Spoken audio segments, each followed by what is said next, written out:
Welcome to the 4G channel. This is the Bible in Small Bites, episode 7. Last time we talked about the Big Bang. Today we're going to talk about after the Big Bang. Let's see what went on. All matter was created in an instant, was launched from the mouth of God, and then shaped into exactly what he wanted in 6 days. How else can we explain Genesis 1:2 that says the earth was without form and void? By no means does that sound like a finished product. Instead, think of it as a construction site where the materials show up on Monday morning, and then we have a completed project on Saturday. So how does this all work? A Big Bang, out of the mouth of God, all the building materials delivered on day one. All the matter that would ever be was delivered in an instant from the mind and mouth of God. Remember, Adam was formed out of the dust of the ground. That required no new matter. And Eve was formed from Adam's rib. No new matter. But, and yes, there is a but in the second verse of Genesis 1 we read, the earth was without form and void. So how do we make sense of that? That's the very definition of unfinished. As you read the rest of Genesis 1 and Genesis 2, we see phrases like this: let there be light. Let there be an expanse. Let the waters under the heavens be gathered together. Let the earth sprout vegetation.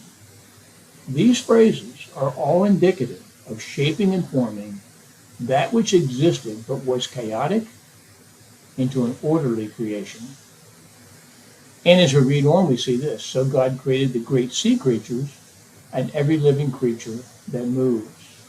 And we read, and God made the beasts of the earth according to their kinds. And even let us make man in our image after our likeness. Remember, the construction materials. In the beginning, God created the universe, or the heavens and the earth. The construction materials show up on the job site on Monday, and by Saturday, which would be day 6, they are shaped into a recognizable creation. God spoke them into an existence in an instant, the energy of which created a Big Bang, and then he began to shape. To this day, through the miracle of procreation, God is still increasing and shaping that which he started when the Bible records, in the beginning, God created. Here's some conclusions.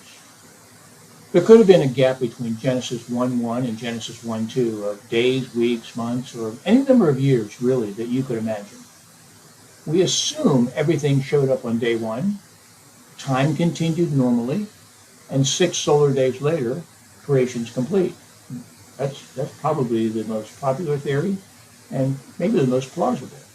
Or maybe we have day 1, then time is halted, then millions of years later, time is resumed, and we have the shaping and forming found in the rest of Genesis 1. This is known as the gap theory. And then, third conclusion, but you must find a way. Either way, the way to slice this is this. Whichever way you try to explain what happened with Genesis 1:1 and Genesis 1:2, you have to find a way you're comfortable with of explaining the earth was without form and void. That's a picture of chaos, and that doesn't fit with a God of order like we have.